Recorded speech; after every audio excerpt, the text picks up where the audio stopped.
It's very easy to toss out there K through 12 and say that without a strong educational system, it'll be difficult to attract individual families, difficult to attract businesses. There's a lot of talk about it, a lot of wringing of the hands and the gnashing of the teeth. But when you ask, okay, how many hours do you volunteer at an elementary school? 0. How many people know that one of the public schools here had the highest proficiency scores in 3 counties? Who are those teachers? Who are those students? Have we recognized them enough? Do we know what school it is? How do we celebrate them? How are we tapping their knowledge base to find out what are you doing that's working, and how can we take what you're doing and incorporate it into other schools, not just the private schools, but also the public schools?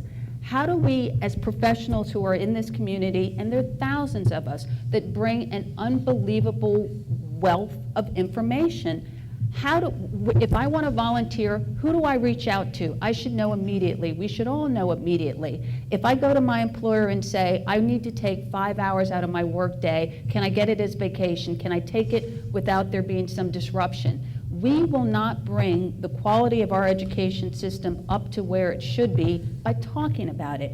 We're not going to bring it necessarily by throwing money at it. I mean, one of the things that Tom said that caught me is steeped in tradition with a modern flair. I've often thought with Wilmington, everything that's old is new again.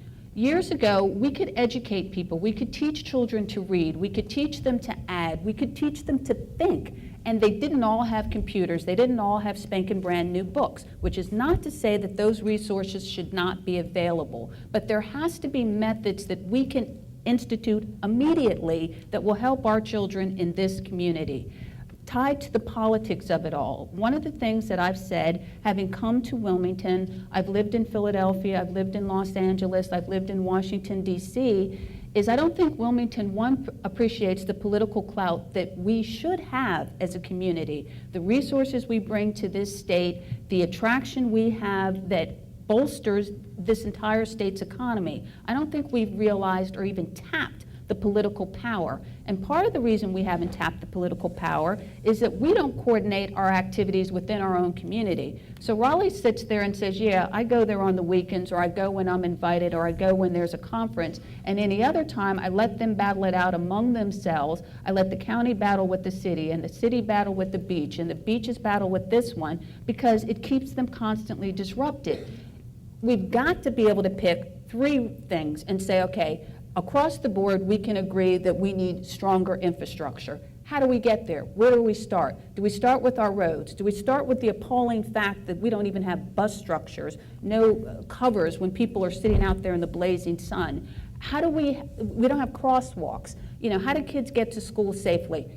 People whose children run cross country, I'm appalled every time I see teenagers running across basically major highways and streets in this community, no one out there protecting their safety. We could pick 4 or 5 things and focus on that and figure out how to incorporate from K-5 through K-12. Okay, we're going to make it a school project. We're going to make it a business project. We're going to set up teams. We can talk it, we can talk it, we can talk it.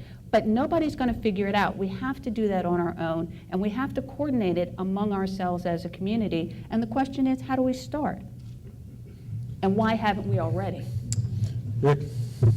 I think those points are excellent points, and I'm going to shift it a little bit to my own experience in building a company here in Wilmington. When we started all of this on an idea that came out of Minneapolis, the question I had from the venture capital backers, the key question was, how are you going to start a company in Wilmington, North Carolina? Well, 7 years later, that wasn't the issue.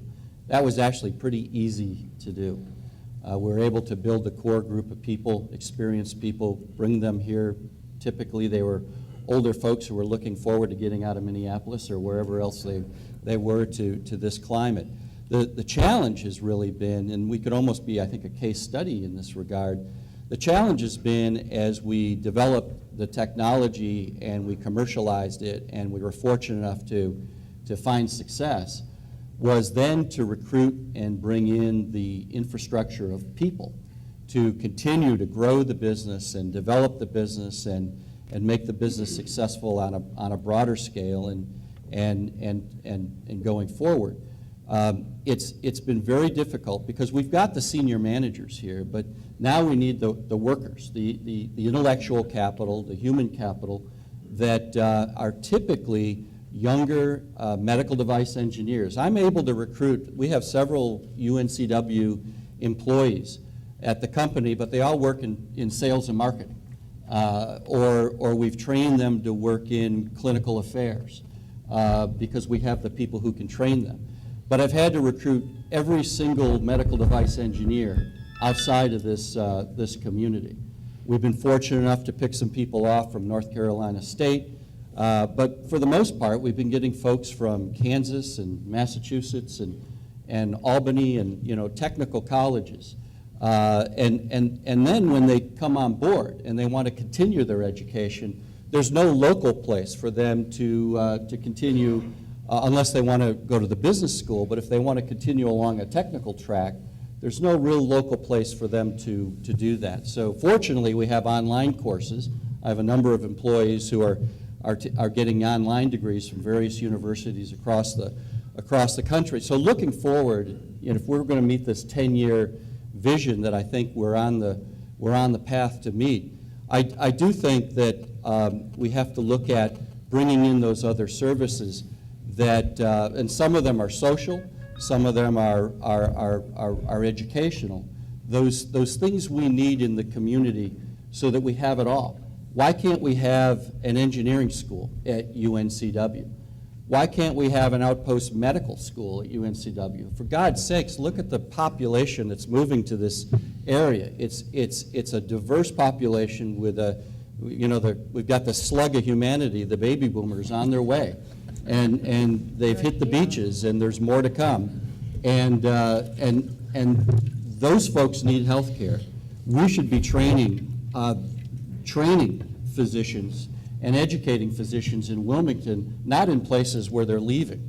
And I think that in many communities, the role of government is kind of a build it, field of dreams, build it and they will come type of proposal. And I think what we have here is look at what's happening.